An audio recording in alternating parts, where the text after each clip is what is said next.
Various apologies from our president, Professor Julian Luxford, who unfortunately can't be here to chair this session as he has a series of postgraduate interviews today. So he's stuck up in St Andrews. And also, we had sent this out to the membership, but unfortunately, Dr. Lizzie Swarbrick is unwell and therefore unable to give her lecture on bringing Jerusalem to late medieval Scotland, which we're hoping to reschedule for the next session, for the 2022-23 session. But it was rather wonderful when we heard that Lizzie wouldn't be able to do this, that Lindy and Jeremy agreed actually to step in. And they are both involved in a conference which will be held later this month in Carcassonne on Grand Ensemble Fortifié during the long 13th century. I realise that's sort of franglais, but I can't remember the full title as such. But they're both going to be given shortened versions, really, of themes and materials which they hope to air at Carcassonne. Lindy is Professor Emerita of Medieval History at the University of Reading, and an ex-president, a former president of the association, a great friend to the association, as indeed is Dr. Jeremy Ashbee, who's head properties curator at English Heritage, and also has been a council member on at least 2 occasions and was the co-convener of the Newcastle Conference and indeed co-editor of the conference transactions.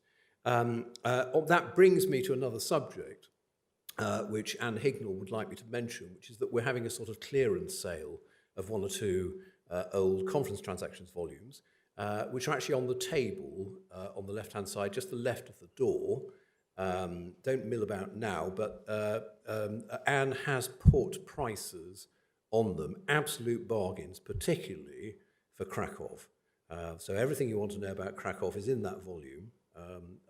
So you know, if you don't already have a copy, then do think about it for a £5. You know, it's worth it for the photographs alone, I would say.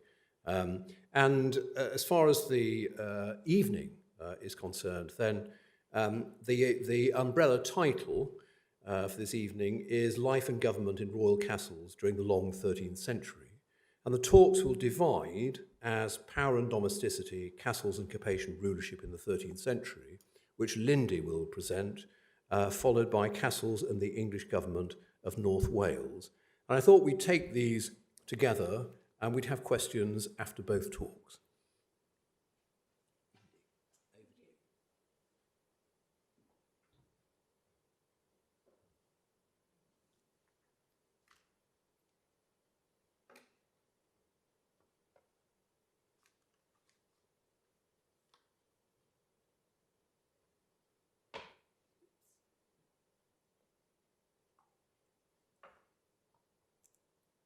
Right, I'll just find my paper, which I think is here. Is that going to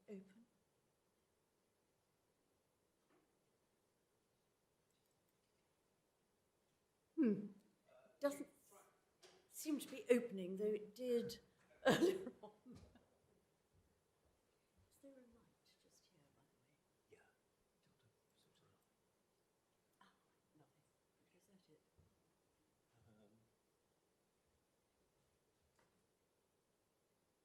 it? Yes. Lovely. Thank you very much.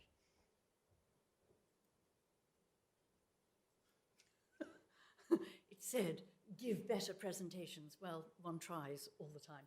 Can you all hear me? Yes. Lovely. Thank you very much. It's a very good opportunity to run this paper in a sort of slightly preliminary but also condensed form past an audience before taking it to France. I'm just trying to work out how I move things on here.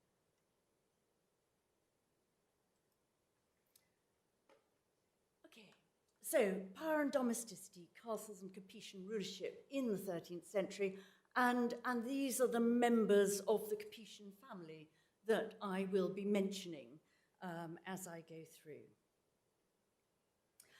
Louis VIII, King of France, 1223 to 26.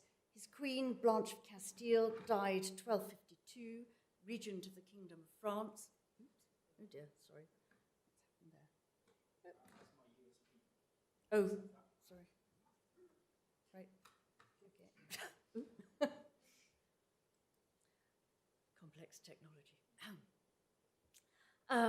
And their son, Louis IX, King of France, 1226 to 1270, were accomplished builders of great castles, the kind of castle that made a statement about their power and royal authority, and which incorporated the latest in military technology. Louis IX, St. Louis, often regarded as Rex Pacificus, a peaceful king, but he was an effective military leader, as his defeat of Henry III's forces in Saintonge in 1242 showed, and he ordered the construction of massive fortifications during the Crusade in the early 1250s. Louis VIII's career, unlike his son's, was defined by military campaigns, including invading England in an unsuccessful attempt to take the English crown in 1216 to 17. His short reign was devoted to implementing a crusade against the Albigensians, at the end of which he died. Louis employed up-to-date siege techniques in his attacks on Dover Castle, probably using the counterweight trebuchet for the first time in England, though he didn't manage to take the castle. And a fragmentary account for the expenditure of the household of Lord Louis and his wife Blanche for 1213 shows Louis spending at least £1,736, quite a good amount, to fortify his town of Lens, near Lille, with a new castle. Louis had inherited territories in northeastern France, and in 1213 this area was gearing up for war, as King John put together an alliance with the Count of Flanders and the Emperor. Louis VIII's widow, Blanche of Castile, had direct experience of castle warfare and commissioned one of the most striking castles of 13th century France, the Chateau of Angers. She governed France as regent during the minority of her son, and members of the extended Capetian family, with some of the baronage, tried to dislodge her. Count Peter of Brittany was particularly recalcitrant, and Blanche and the young Louis IX organised a series of military campaigns to the Loire to defeat him. And Blanche was indeed present at the siege of Belém in 1230. When Count Peter relinquished Angers in 1230, Blanche commissioned this great new castle there, which is partly recorded in the French royal accounts of 1232 to 4. The Angevin castle and palace were encased in a huge new outer wall plunging into a dry, deep moat. Some of the mural towers were 130 feet high. There was no great central tower, but the emphasis was placed on the massive gatehouses with highly sophisticated defensive arrangements. And the city was fortified along with the works on the castle. The castle walls were banded in imitation of Roman fortification. One could argue that Blanche herself had little to do with this great fortification project beyond commissioning it. Some of the fortification projects of Philip Augustus were recorded in specific detailed building accounts. These reveal that Philip himself determined aspects of the design. Things were to be done sicut rex divisit.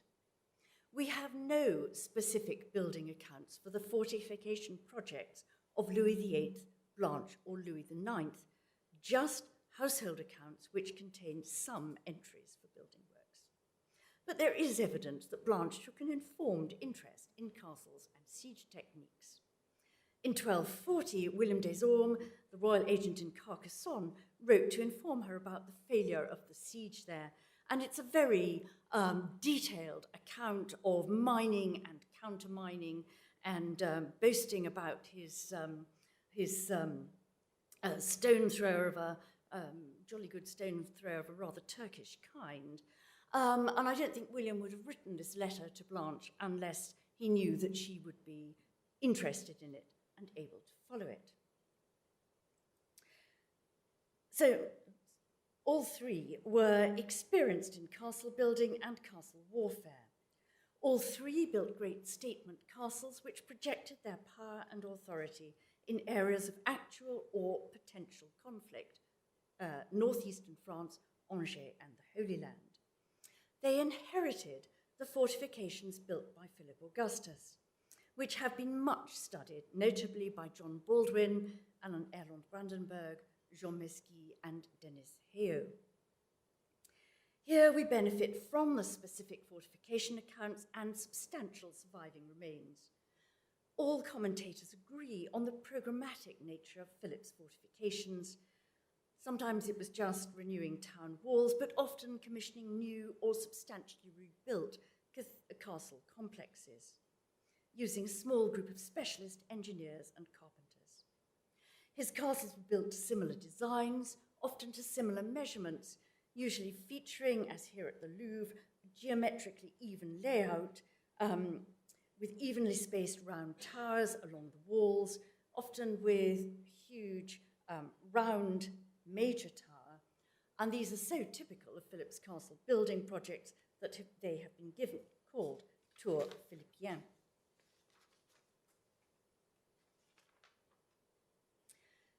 Most of Philip's projects signalled royal authority in areas which he had taken from the Angevins or in areas of potential conflict with the Counts of Flanders. And here's a list of them. The Louvre, though far from an active conflict zone, was, together with the walling of the right bank of Paris, intended to signal the invincibility of the capital city to those, particularly the Angevins, who might approach along the Seine. But by no means all Philip's castles were anywhere near conflict zones, and both Baldwin and Mesquier have argued that Philip's fortifications were intended to impose his royal authority right across his realm, not just in zones of dispute or conquest.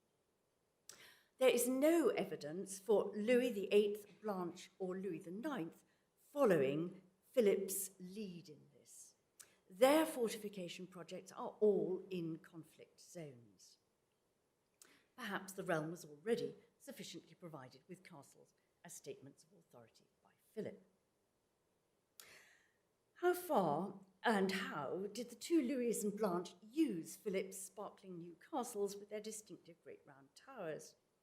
Did they use them as residences as they itinerated round the kingdom?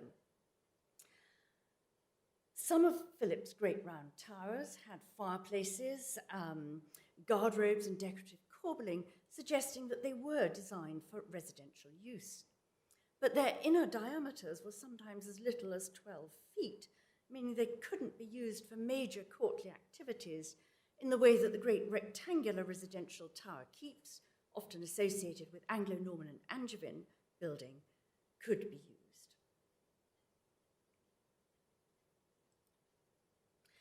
For Louis IX and Blanche as regent, a combination of household and administrative accounts, royal acts, and occasional contemporary chronicles provide us with a fairly full royal itinerary.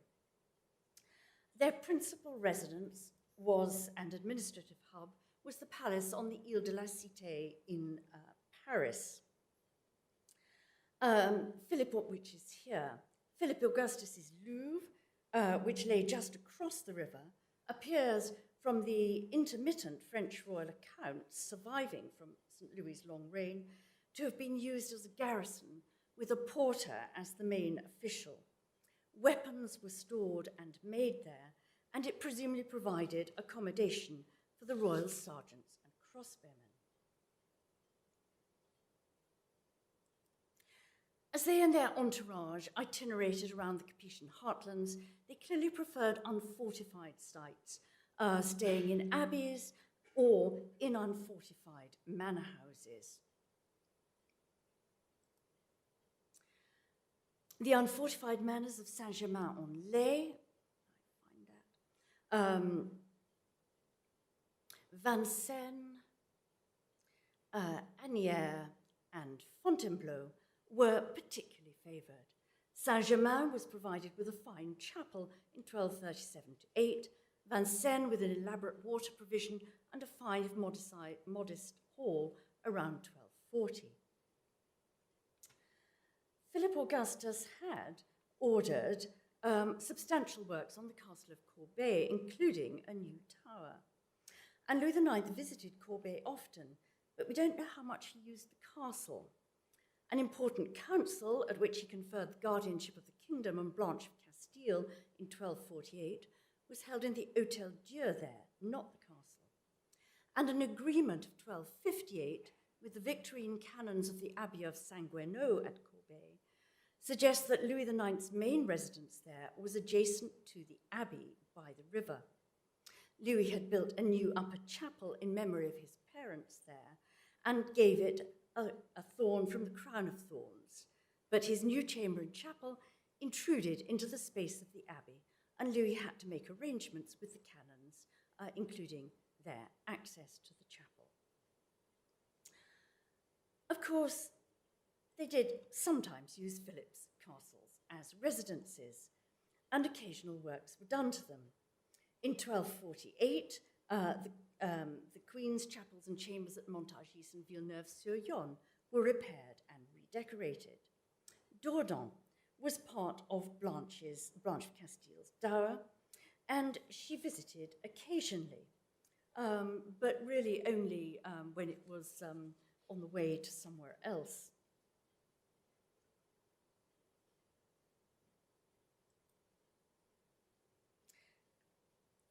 By and large, the castle sites that were favoured were not new builds.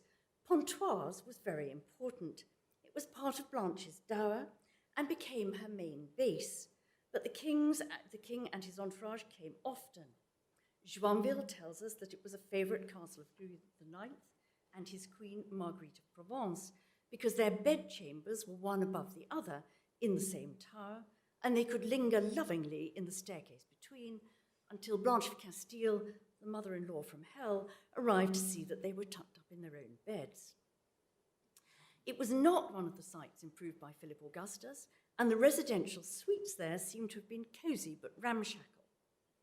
In 1244, a judgment between the town and chapter of Saint-Quentin was delivered at Pontoise in the presence of Blanche, the king, his brothers, and key members of the royal entourage in, quote, the court of the king, in the wardrobe of the queen, that is Blanche's wardrobe, at the back towards the garden below, end of quote.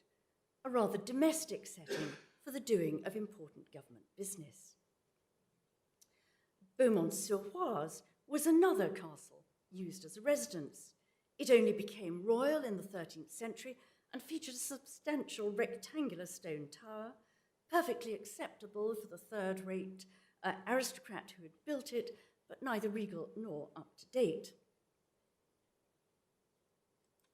Melun, much used for extremely important plenary courts, for knightings and royal marriages, had been elaborately re-walled by Philip Augustus and provided with a tower, that's it there. But it was clear from Philip's orders that this tower would be behind and separate from the king's house at the centre of the site. That house was probably late 11th century.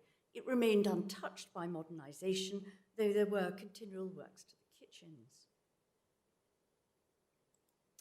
Senlis is one of the few sites with substantial remains of the royal residence, again much favoured. It does not feature in Philip Augustus's programme of works, and the residential apartments strung out along the enclosing Roman wall are multi-dates, very higgledy-piggledy, and rather underwhelming in scale and design. Within the Capetian heartlands, whether in castles, palaces, or houses, what seemed to have mattered was familiar comfort rather than grandeur, or the sort of design that might have facilitated controlled access or a highly choreographed stateliness of courtly ceremonial. It was different outside the Capetian heartlands. Blanche and Louis IX visited conquered Normandy often, especially Upper Normandy in the 1230s, and Louis undertook great tourneys around the country, including Normandy. Here they were more likely to use castles, including Philip Augustus's new castle at Rouen, but especially the old castles of the defeated Angevins, many of which had had Philip's distinctive towers imposed on them, like Vernon, Pont de l'Arche, Falaise, or Gisors. They even used Chateau Gaillard in 1234, 39, 55, 56, and 61. It's difficult to imagine that it was very comfortable, especially after the siege of 1204. Its builder, Richard the Lionheart, had often used the manor on the island beneath. Vernon was much used.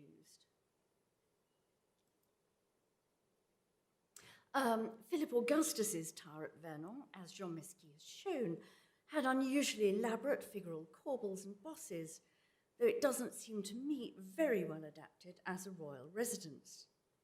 The chapel at Vernon was provided with a chalice in 1239, quite a cheap one, and a new chapel was dedicated by the Archbishop of Rouen in 1257. They also used less fortified Angevin residences, notably Le Vaudreuil, which is tucked around there, and Lyon-la-Forêt in the forest of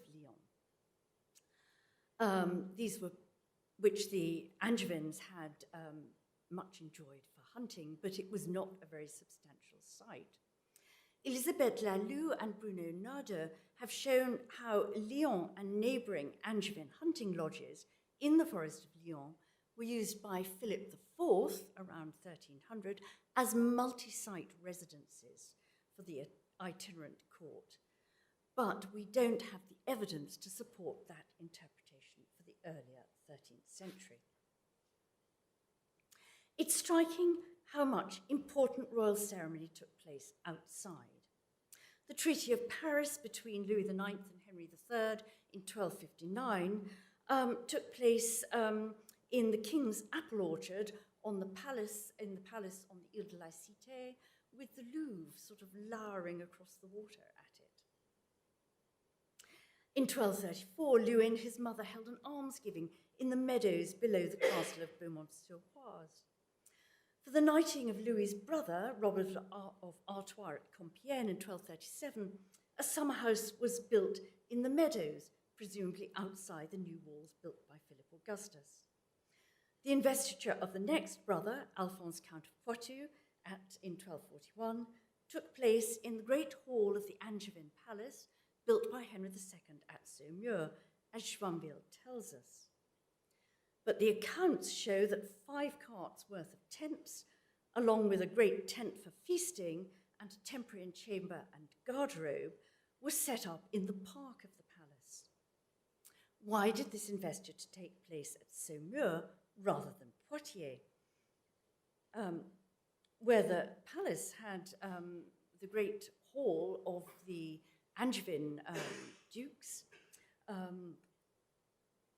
But I suppose the context of Poitiers was very urban, and perhaps Saumur provided more congenial and spacious parks and meadows.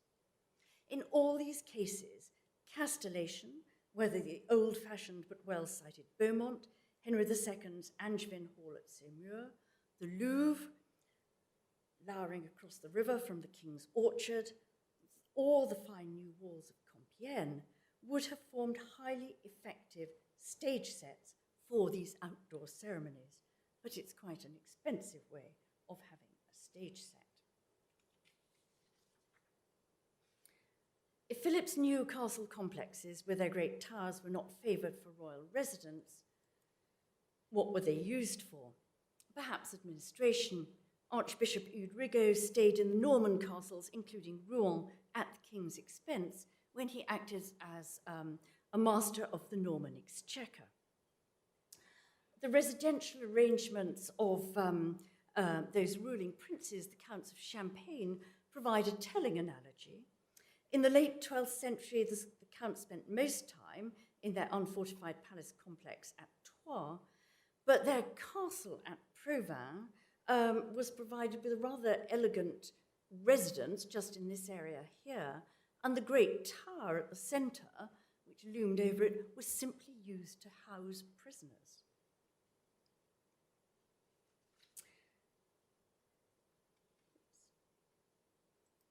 So Louis VIII, Blanche of Castile, and Louis IX built some extraordinary statement castles, but all were built in periods or zones of potential conflict. Unless they were traversing recently conquered territory, they preferred to reside in unfortified houses or palaces. The recorded works by Louis IX in his royal houses were either the enlargement or rebuilding of chapels or works such as the provision of water at Vincennes to enhance their livability, their domestic comfort. Louis IX's younger brother, Charles of Anjou, built himself a pleasant and well-decorated residence down in the town at Angers, below the massive military fortress built by his mother.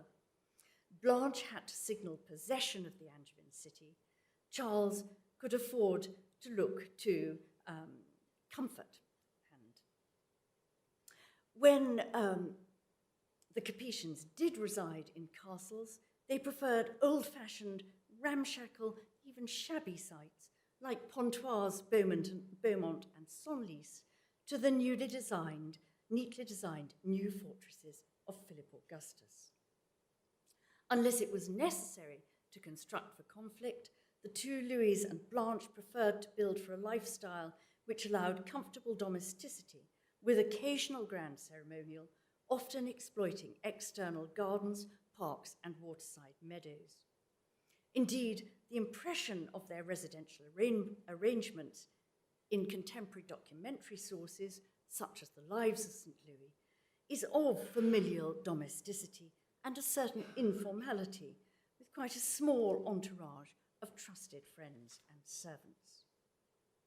Just going to finish very briefly with the most famous and spectacular surviving French castle of the early 13th century was not built by the Capetians or one of the ruling princes, but by a second-rank, if ambitious, aristocrat, Enguerrand III of Coucy. Coucy was like one of Philip Augustus's castle on steroids. Its tower was 150 foot high, as opposed to the 90 foot of the Louvre, and the great tower had an open oculus in the roof, so quite what one was supposed to do in it, apart from admiring it as a simulacrum of the Pantheon in Rome, is unclear.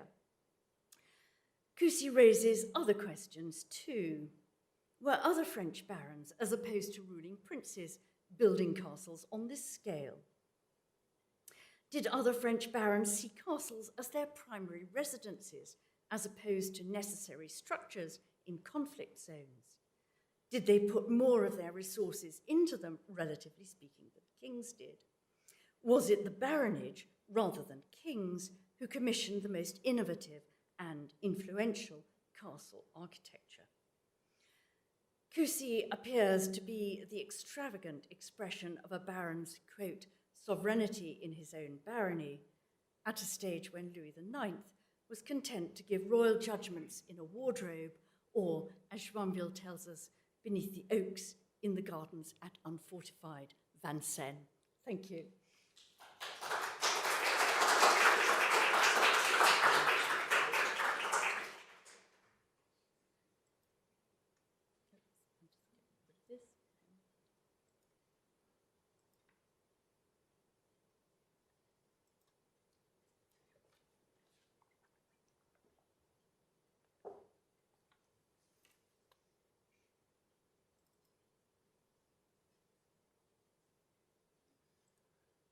Thank you very much, Lindy. After Lindy's discussion of the Capetians and their castles, I'd like to turn to a discussion of one set of castles in Britain. And I'm going to begin with this image, the town and castle of Conwy, which I've chosen as hopefully the best rejoinder to the glories of Carcassonne that Britain can rustle up. In some ways, Conwy is actually quite similar to Carcassonne. Of course, we have a complete circuit of medieval walls studded with towers. There's a major church inside the circuit, and of course, a huge castle lurking in one corner. I leave it to you to judge whether these things would be still better if Viollet-le-Duc had worked in Wales and brought his Maid Marian hat roofs to the towers all around the town there and at Carnarvon. And in Conwy, Carnarvon, and Carcassonne, I find it certainly a little mysterious, albeit intriguing, to try to work out what went on inside the walled towns but outside the castles. The story I'm going to be telling this evening starts in a different place to Lindy's story, because this is about one sovereign power, the Crown of England, creating the infrastructure of a modern 13th century state in a newly conquered territory, North Wales. This process, the English colonisation of northwest Wales, happened very quickly, very expensively, and apparently with very little attention to what already existed there. Our initial expectations, I think, are that this is state formation under laboratory conditions. But from this very different beginning, I think there are many marked similarities to the conclusion that Lindy has come to, describing what happened in France. This lecture will especially try to test an assumption that's been posed by many writers, either about this site in particular, Carnarvon Castle, or about the entire group of royal castles that Edward I founded in the area. And that assumption is this, that the castle was intended from the very beginning to be, and I quote, the centre and seat of royal government in the north. Now, those are words of Alan Brown, but they've been quoted or paraphrased by so many writers over the 20th century. But in fact, this is something that contemporary chroniclers never said about the Welsh castles, arguably because it was so obvious they didn't need to say it. But nevertheless, I think it is worth questioning. And in fact, we need to consult the evidence for what actually happened in the castles and towns in the first century after they were established. This study produces a number of unexpected results and suggests that the relationship between the government of North Wales and some of the castles, at least, isn't a simple relationship. What I'm going to say this evening is going to be a notable example of a clear historical model not working at all well. Instead, what we're going to see is the British traditions of pragmatism and improvisation, which I firmly expect that many in the audience at Carcassonne are going to find totally exasperating, but my apologies to those for whom this holds true in London too. But what I wish to propose is that the castles did stand in central places, and their presence was important in defining these locations as the centres of authority. But in the day-to-day running of the new province, the largest of the castles were actually marginal or even completely irrelevant. And paradoxically, it's some of the smaller sites, especially Harlech Castle shown here, that in practice were the most successful and the most important. For the purposes of this paper, I'm interpreting North Wales in a way that may come as news to some people, but this is North Wales as Edward I understood it. Effectively, it's the area of Snowdonia and Anglesey. It contained 5 royal castles, and here they are. 4 of these were new foundations under Edward I. Conwy in the northeast, on the Welsh bank of the River Conwy. Carnarvon at the western end of the Menai Strait, facing across to the Isle of Anglesey. Harlech on a high rock overlooking the Irish Sea, facing west. The 4th castle is Beaumaris Castle, begun 12 years after these 3, close to the southeastern corner of the island of Anglesey. North Wales also contained earlier castles that Edward I took over from the princes of Gwynedd, with 2 in the mountains of Snowdonia and 1 in the foothills of the county of Merioneth to the southern borders of this area. These castles were all abandoned within a decade of the conquest and play no further part in our story. But one additional Welsh castle was retained and prospered under English control. This was Criccieth on the south coast of the Llyn Peninsula. So that's just so you can see there. It's easily visible across the bay from Harlech. All 5 of these castles were accompanied by planned towns, settled mostly by English families. Since we know that the system that Edward I introduced was based on practice in England, we have a clear model of what we might expect to find in North Wales. For example, York Castle really was the centre of royal government for a large area of northern England. It was the base of the Sheriff of Yorkshire. It was the county courthouse and the county prison. Or to take a second example, in the other Welsh province, South Wales, Neil Ludlow has brilliantly described the many functions of Carmarthen Castle. These included the base of the Justiciar, the Chamberlain of South Wales, two of the most important royal officials. So I think that a model for North Wales might run something like this. In each of the 3 counties, we expect to find at least one royal castle, the place in which the sheriff would normally live and in which he held regular courts and imprisoned offenders. The sheriffs would additionally be responsible for the security of each of the castles in the county. One of these castles, Carnarvon, was singled out as the place of government over the whole province, and in addition to the sheriff of Carnarvonshire, it housed the Justiciar of Wales, who was the governor of the territory. In Carnarvon Castle, the Chamberlain and his staff of clerks supervised the administrative and financial management of North Wales. And every few years, the king and his court would be expected to visit North Wales, doubtless using Carnarvon Castle as a centre, but travelling around each of the castles to allow the king's subjects to see him in person, and using, of course, the comfortable rooms provided for him inside these castles. Is this what we find in North Wales? No, predictably. Now, a great deal of my research has been documentary, ploughing through the manuscripts in the National Archives, and especially interesting in this regard are the accounts of the Chamberlains of North Wales, the chief financial officers, which I've now examined right through from the castle's foundation up to the end of the 14th century. And I've also looked at bailiffs' accounts and exchequer accounts for building works. A bit like the pipe rolls in England, the Chamberlains' accounts represent a summary of vast areas of activity, and consulting them can often feel a little bit like being bombarded with facts. Many of the facts only become meaningful when we step back and appreciate the broader context. But certain points do emerge from them that cast doubt on the comfortable model derived from royal castles in England. And in no particular order, I've summarised some of those points here. One whole county, the large island of Anglesey, was established without a castle and went along for 12 years in the same way. We have no hint at all in this period that a castle was even considered until Edward I had to reappraise security in the light of a rebellion in 1294 to 1295. Second, the royal family was almost completely absent from North Wales in the period. If there was ever an aspiration for the castles to be used as palaces, it was never realised. Third, while we would expect the county sheriffs to hold authority there, it turns out that they had no formal connection at all to the castles, as far as I can see. The castles were in the hands of constables, and these were almost never the same men as the sheriffs of the counties. Fourth, we can trace the sizes of garrisons, the stores inside the castles, and the armouries, and we can trace them going up and down over time. They were often adequate, but no more than that. And finally, imprisonment inside the castles was certainly the predominant use that we can see right through the 14th century.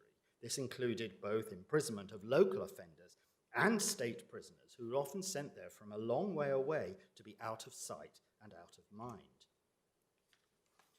This evening, I'm going to concentrate on some of these findings and a few other points, but I've chosen the ones that have the greatest bearing on the architecture and archaeology of these places. Fortunately, these are some of the elements that I too find most interesting. The first point is an architectural one, and it's quite well known, although I think its implications may not have been fully realised. The buildings of the 2 largest castles, Carnarvon and Beaumaris, were never completed. This is abundantly clear today from the standing fabric at Carnarvon here. For example, in this picture, we see that the huge gatehouse on the left only has occupation on the ground floor.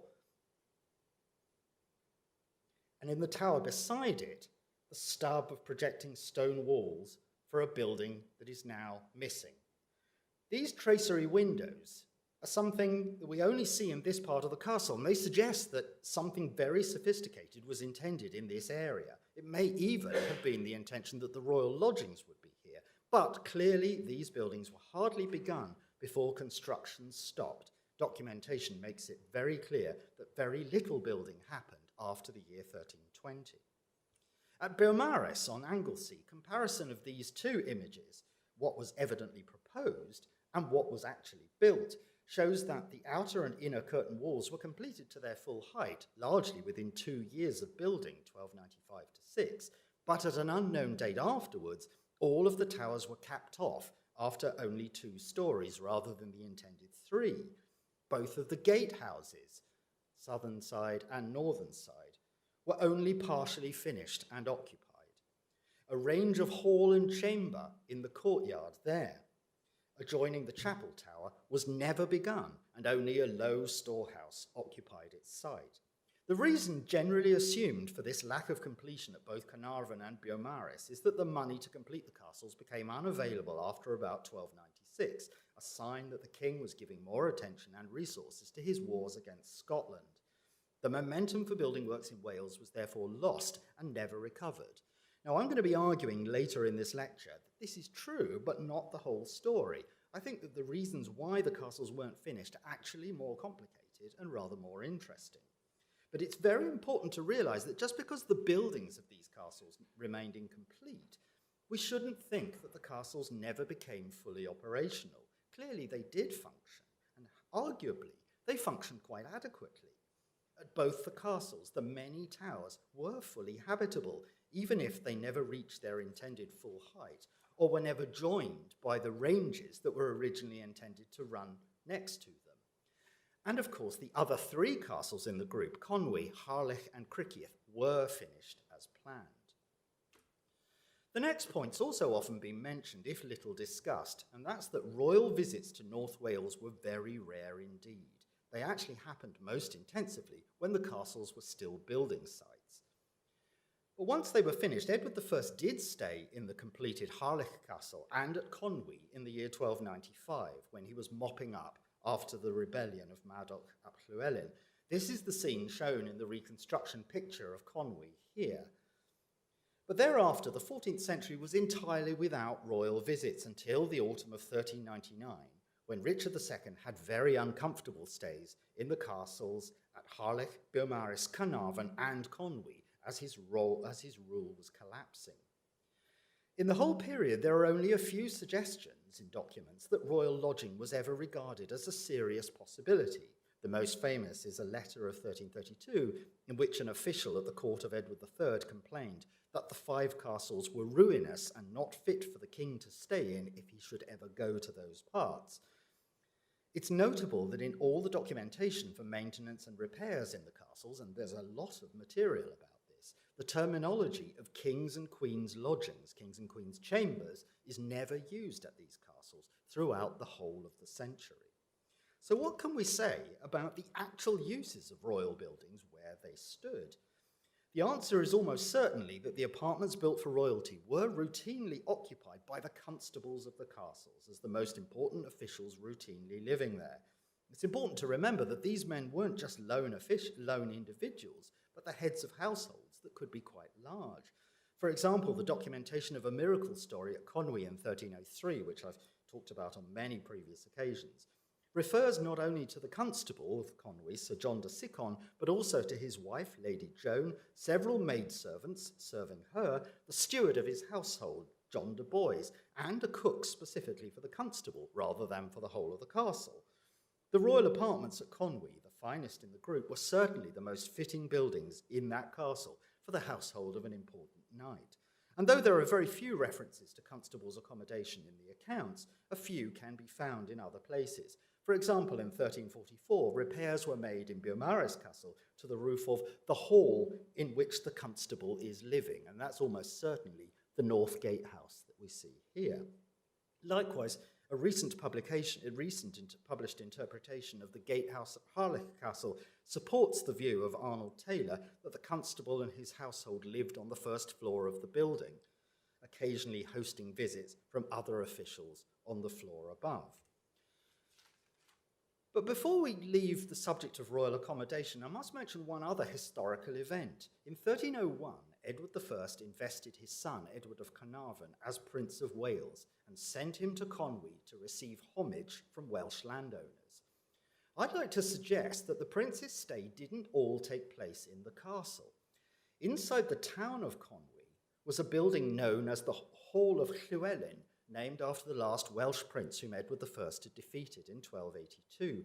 This was a timber-framed hall that had been moved into the town of Conwy in 1284 from one of the residences of the princes of Gwynedd while the new town and castle were being built. Significantly, in the year after Prince Edward's stay in Conwy, the building underwent a massive expansion, the conversion of a tower adjacent to the hall into a 3-storied chamber block. And later there was the addition of a new stone chapel, turning the whole thing into a very elaborate and substantial residence.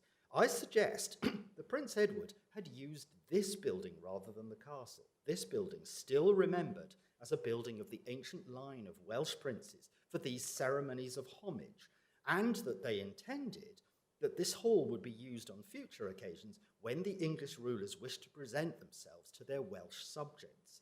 In the event, the idea was soon abandoned. In 1216, this hall was dismantled, its timbers transported by ship to Carnarvon, where they were reused to build a storehouse inside the castle, and their identity thereafter was completely lost. So, if the king almost never stayed inside the castles in person, did his principal representative, the governor, the justiciar of North Wales? Now, the documentary evidence confirms that usually the justiciar did not live inside the castles, although unlike his master, he was often resident in North Wales. The key to understanding where the government of North Wales sat is the walled towns of Conwy and Carnarvon, and in particular we find that in both these towns there stood a number of other royal buildings whose operation was considerably more important to the government of the province than the royal castles were. The most important of these, and I've ringed it on Speed's plan of Carnarvon, was a property standing immediately to the north of Carnarvon Castle, separated from the castle by the main ditch.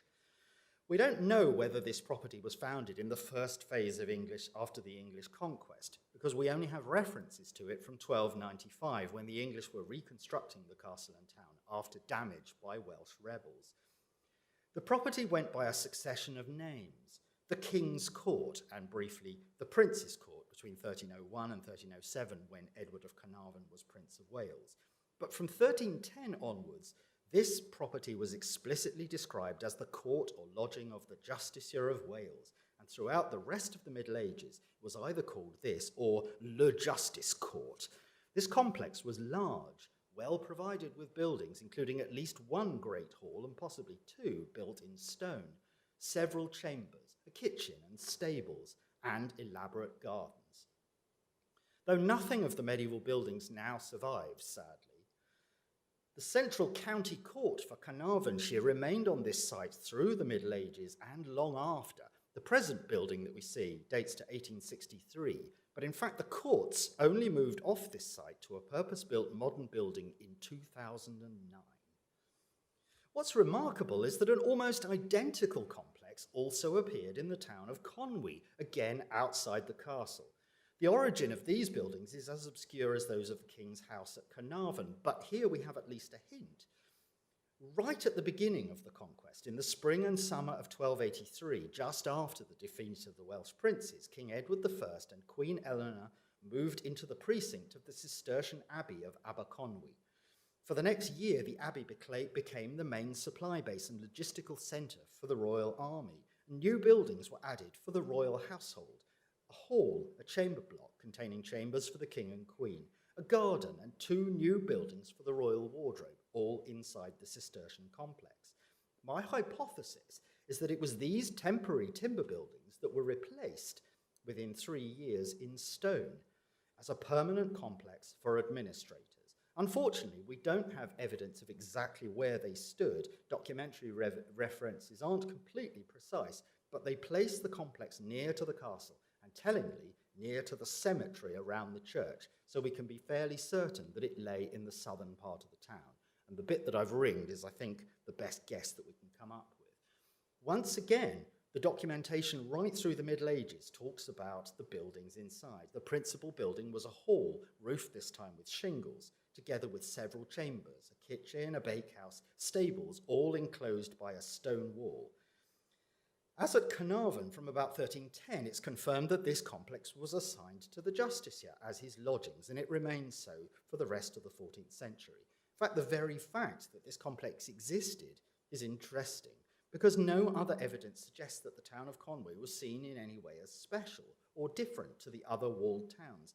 It might even have been considered as a deputy capital of North Wales at the other end of the province from Carnarvon. And as if this weren't enough, the towns of Carnarvon and Conwy also both contained a second government complex outside the castle, this time, in both cases, located in and around gates of the town.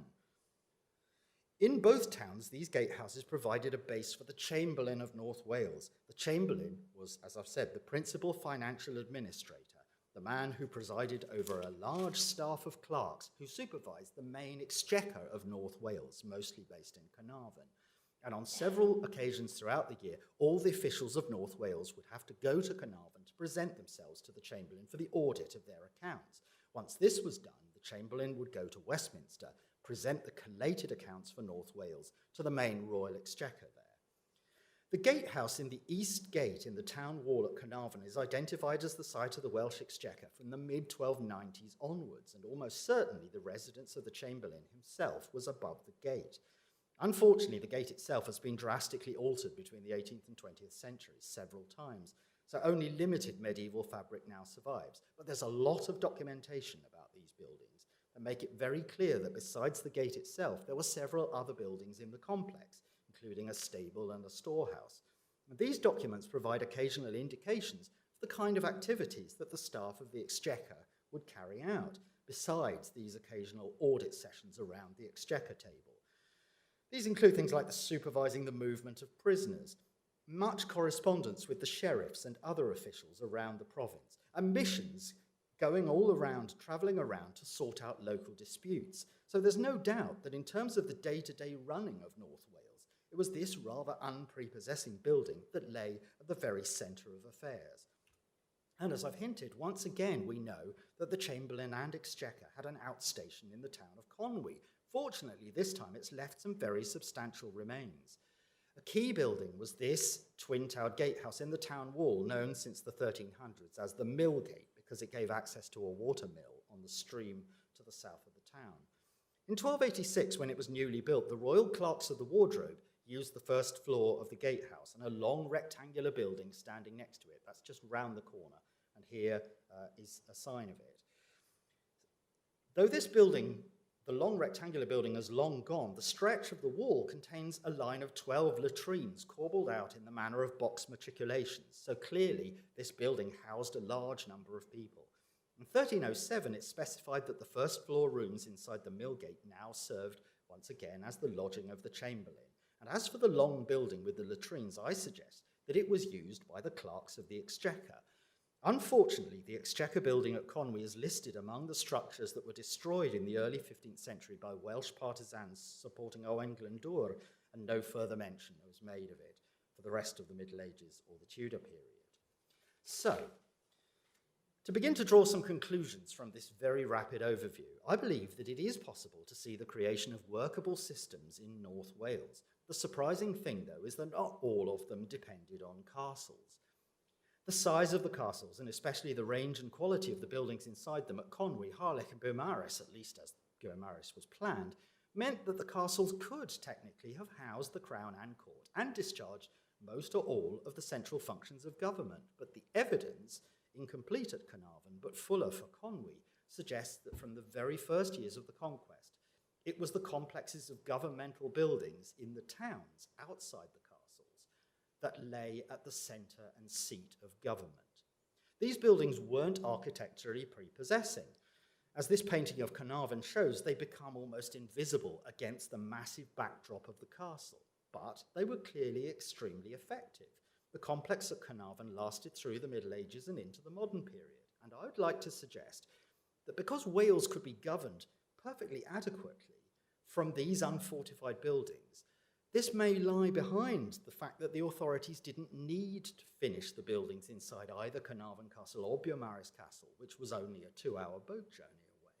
The accommodation of important officials, the holding of court sessions, the business of clerks and treasurers were already managed quite adequately in the King's Court there and at Conwy at the other end, and any duplicate buildings inside the castles would have been unnecessary. But of all the castles, the one that comes closest to the model I cited at the beginning of this lecture is paradoxically one of the smallest, Harlech. As well as being a fortress and prison, there's evidence that Harlech Castle really did serve in this period as a place for court hearings and even financial administration. Here, inside the castle, was the exchequer for the county of Merioneth. Now, part of the reason for this, I suggest, isn't the virtues of the castle itself, but its remoteness from Carnarvon on the other side of the mountains, and particularly the shortcomings of the town which stood beside it. Harlech, as anyone who's been there will know, stands in very steep and rocky terrain, and its buildings cling to narrow terraces in the hillside. Because of this, the town was never able to develop to any great size. It never became financially prosperous, and that's why it never seems to have received a town wall or any other public buildings. So because there were no alternative premises, Harlech Castle really was the central English building in the whole county of Merioneth. I've tried to argue that these castles must be seen as part of a wider system, and this is helpful in showing that the castles weren't the only sites available to the English governors. But nor, I think, were they entirely the irrelevant and useless white elephants that some writers have tried to characterize them as, because the first century of their existence ends with a revealing postscript. In 1400, a Welsh landowner, Owain Glyndŵr, declared himself Prince of Wales, and for several years he fought to expel the English and to establish an independent Welsh principality. The castles founded by Edward I were at the centre of Owain's strategy. One of the earliest victories of his supporters was the capture of Conwy Castle in April 1401. The Welsh were soon forced to surrender it back to the English, but the event produced a massive resurgence in the rebellion as Welshmen realised what was possible. Within a few years, Owain and his supporters were in possession of the castles of Beaumaris, Aberystwyth, and Harlech. As a modern historian, Rhys Davies put it, Harlech Castle provided the perfect stage on which Owain could show himself as a mighty prince. He and his family lived inside the castle for long periods, and he summoned a parliament to take place inside the castle with representatives from all across independent Wales. So this must be taken, finally, as an endorsement of the importance of the castles at the turn of the 15th century, primarily as places of strength, also as places with powerful symbolism, but in a few cases, I argue, as places of practical usefulness as well. Thank you very much.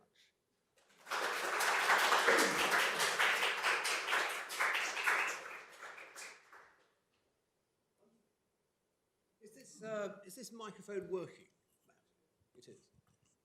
That's terrific. This is actually as much addressed as at a remote online audience as well as the audience here. But thank you immensely, actually, for what turned out to be a rather complimentary pair of papers, which was slightly unexpected. In fact, when you began. Do you think your audience, your presumably largely French audience, will be surprised that the English don't seem to be doing what the English are supposed to be doing when they build these castles, Jeremy? I want Lindy to answer that as someone who understands the French mentality better than I do. You'd, if you could use these microphones here. Yes. What did anyone do in a castle? I mean, I think that French scholars are sort of trying to see these great castles, particularly the Philip Augustus castles, as something that was used as a centre of government, and they are continually trying to see them as places of residence, and talking about, particularly Philip's towers. They're sometimes quite decorative. They have chambers, one above the other. They have chimney pieces in. But I I think they would be quite difficult to use, really. And I think, and this absolutely fits in with what Jeremy says, and Jeremy has far more evidence than I do. I mean, you've probably realised that I was scrabbling with bits of evidence, whereas Jeremy has all this wonderful documentation. I suspect that the constables, because these castles would have had a constable, they're usually called a constable in France, sometimes they're a concierge. At the Louvre, he was a portarius. I think they would have lived in these splendid towers, which means that your constable is living in, particularly if they're really living in the apartments in Conway, which are very grand, aren't they? And then they're living in extremely splendid states.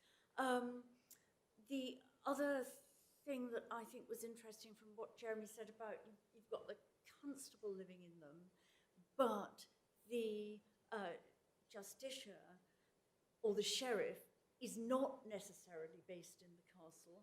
And I think that that is true in France as well, where the bailiffs move around. I don't think they're necessarily based in the castles, whereas you do have constables in the castles. So there are parallels there. But I think the French tend to assume that people must be using these as your major residence. And in a sense, that's why I bought in Coucy, which does seem to have been intended as a major residence. That's where I wondered whether aristocrats are more likely to use one of these highly engineered castles as a major residence, but rulers, if you like, and this conference is about fortification and sovereignty. So rulers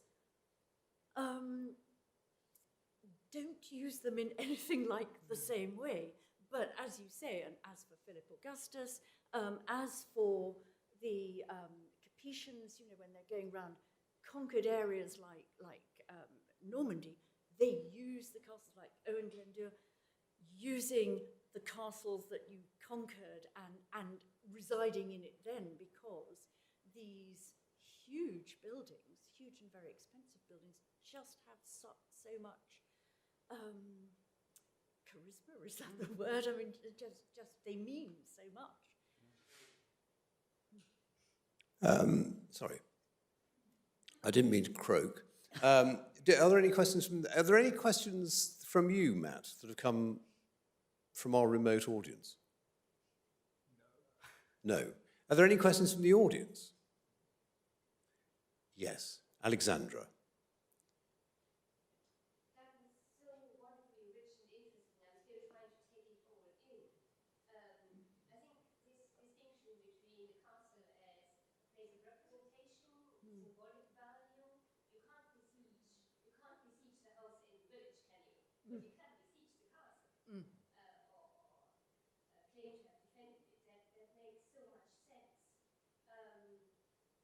And probably in the longue durée, rather than only in the 13th century, perhaps. But in all this, is there a sense from the sources that there is room for personal taste? Would Blanche de Castile have liked to have a fireplace because she was used to warmer weather from Spain? Is there anything like that we can trace? I have to say, because I emphasised the amount of ceremony that happens, particularly in meadows, by rivers, with almost the castle as a sort of stage set in the background. And the Treaty of Paris in 1259, which happens in the king's apple orchard, in his palace on the Ile de la Cité. I think it's the 4th of December, so it would have been jolly cold. And although, the great nightings are at Pentecost, so you might expect it to be warmer. But I found myself thinking of the amount of time that we've been spending outside at the moment in COVID situations, and that they must have been quite used to this. But it also made me think of the very large numbers of furs that Blanche of Castile is ordering on her household accounts, and they must have had to wrap up extremely warm for a lot of these events. Yes, that balance between comfort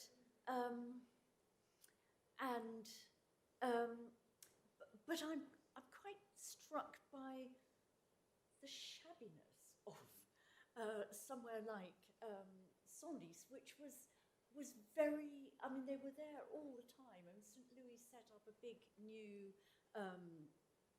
abbey in it with the relics of Saint Maurice. It was a really favoured site, and my photographs of it were taken when I went on a visit with the group that Gwyn Merrion Jones and Pierre Garrigou-Bonchamp set up. So a whole load of Castelologists.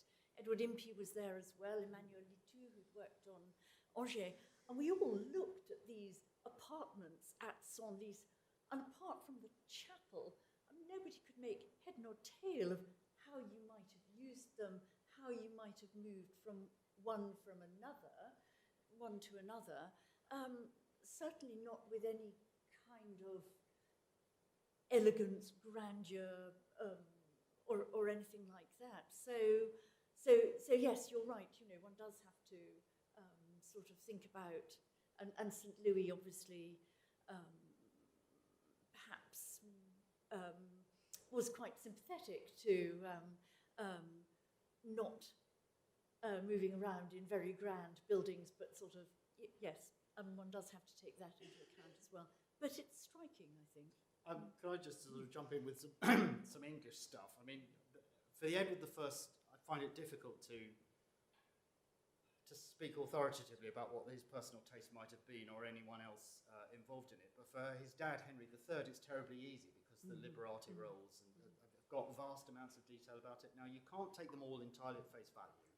They are formal documents, so there's a certain rhetorical thing about them.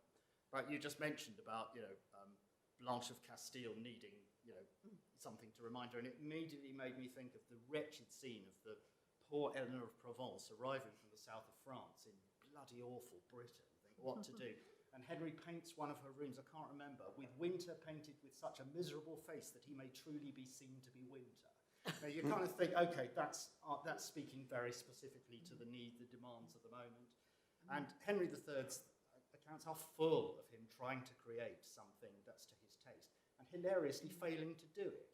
And we know that's the case because he has to keep asking. If he ever got what he wanted, he wouldn't have documented half of the detail that he does, but very clearly people keep doing things, and he goes, no, that's not what I want at all. So I think, yes, the patron clearly does have some role in this, even at a quite large scale as well as quite small detail. And with Henry III, of course, you've got wonderful detail again, telling you what colour he wants the walls and things. Where, you just don't have that for the French kings, I'm afraid, not in the 13th century. I think as you get into the 14th, things improve. I have to say that leads into a question I was going to ask you, Lindy, which is that, although in the later 13th century, the French monarchy are perfectly capable, in fact, seem to encourage building rather grand structures outside the Ile-de-France. Within the Ile-de-France, they don't. Where do they actually entertain, away from ceremonial, when you have, diplomatic visits or envoys, where are they entertaining these people? Where will they accommodate them? When Henry III turns up in Paris in the 1250s, Louis puts him up in the Temple, and then at Saint-Denis. I'm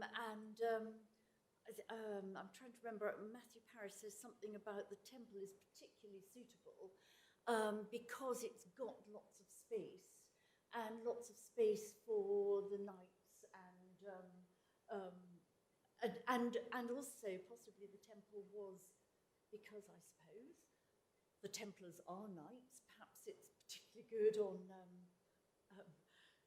putting up with horses and things. So I think there's an occasion. I think when King John comes to Paris in 1201, I think, and I can't remember what it must be Rigaud or William the Breton, might say that Philip initially offers, I think Philip offers him his palace, that's right, and Philip, so the palace on the Ile de la Cité, and Philip himself goes and stays in Saint-Germain-des-Prés, I think that's right, and is that the occasion when the English drink all the bad wine in the palace because they Don't care. have the sophistication to know the good wines in Philip's palace on the Ile de la Cité. But that, So yes, it's always very complicated, slightly ad hoc when they have to arrange these kind of things. But yes, both in that case when Philip moves out to Saint-Germain-des-Prés and when Henry III is put up at Saint-Denis for quite some time. I mean, he's there for about a month or something. Then they certainly make use of abbeys that Right, they can, right. where they can twist arms. yeah. I think Henry had a question. Yes, could I just ask Lindy about chapels? How many of these residences of castles actually had them? Had their own? Would the attendants of the king and queen or whoever worship somewhere else? Can one tell how big an attendance Could I, would have on them from the size of their chapels? could I just repeat that for the benefit of anybody that couldn't hear, who isn't in the room? It's Henry Summerson asking about chapels that are attached to these residences and their scale and interest. A fascinating question and one that I've sort of tried looking at quite a lot. Partly when I was thinking about, how many of these castles or houses are, how permanent is their use, what is the staff there, whether they're a castle or one of the houses. And yes, there's some evidence for chaplains in some houses and castles. For instance, this is another paper that I gave, and can I remember the details? For instance, I was slightly surprised that there was a chaplain at Chateau Gaillard, and indeed, I think possibly an old chaplain at Chateau Gaillard who gets a bit of wages at some point. But not all of these places seem to have a permanent chaplain, and obviously the king is travelling around. He has a large number of chaplains, some of whom will be staff of set up in the chapel on the Ile de la Cité, the Sainte-Chapelle. Obviously, when he sets that up, it's got even more staff there as canons, and he has other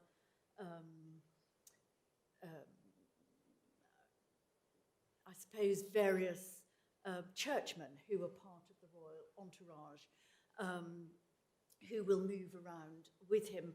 So yes, seeing that balance. So some of these places have a chaplain. Some of them will have a very well set up chapel that's properly serviced.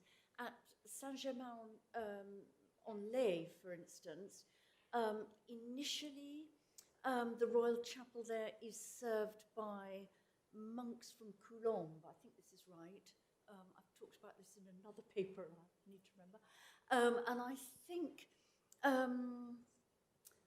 it might even be Philip Augustus who actually gets rid of the monks of Coulombe and sets up a couple of chaplains, or maybe one chaplain. But then, of course, when Louis IX builds that very magnificent chapel there, he sets up a whole set of new chaplaincies so a really sort of permanent setup, because they are using Saint-Germain-en-Laye an awful lot.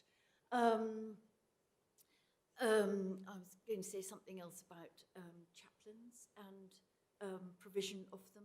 Does that help? It's quite fluid, and as I say, I know what I was going to say. Yes, William of St. Pathos says that if Louis IX arrives at a castle or a house that doesn't have a chapel, then he just uses his garderobe or his bed. So there were even some of these places that didn't have, proper chapels. And again, the difference between, do you just have an oratory? Do you have a sort of serious chapel set up with permanent chaplains and or canons or possibly monks? There's quite a variation. Is that helpful? Right. No response, Henry. Yep. Do you want to come back?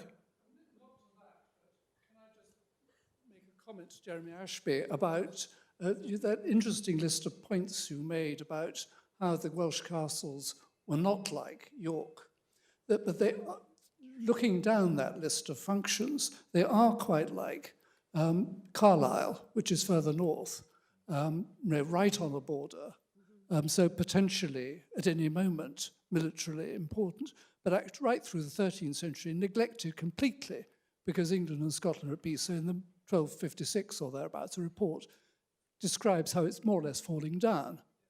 And no English king goes there between apart from a short visit by Edward III, 1307 to 1617, no English king sets foot in the place.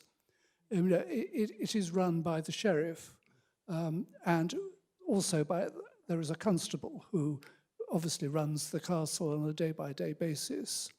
But when Edward I's Parliament is held there, they have to put up a purpose-built wooden building in order to hold it, because there's no structure suitable for the purpose in the castle.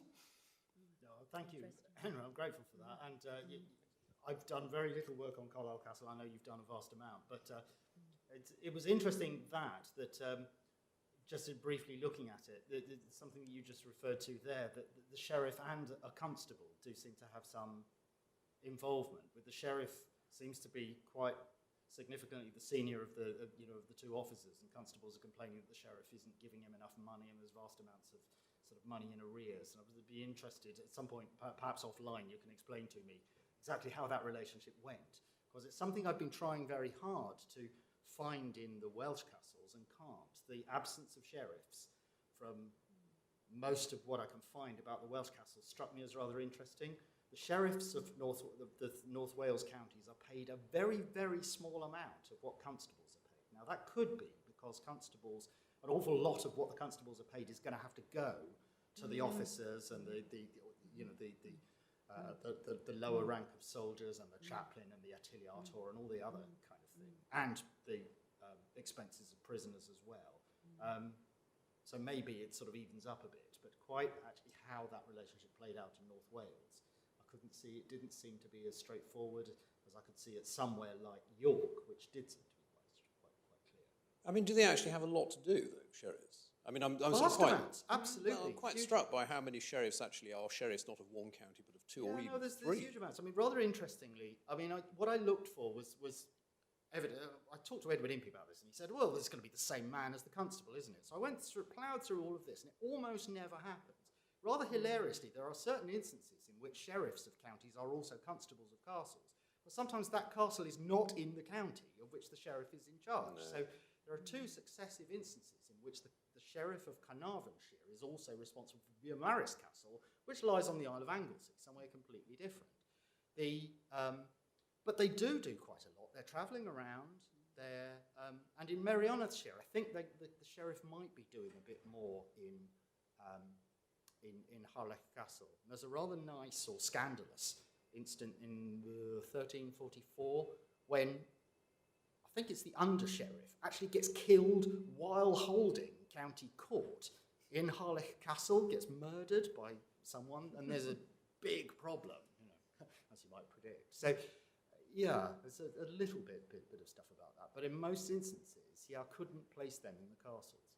Okay. Right, well, if that's it, then thank you very much. And I'd like to, applaud our two speakers.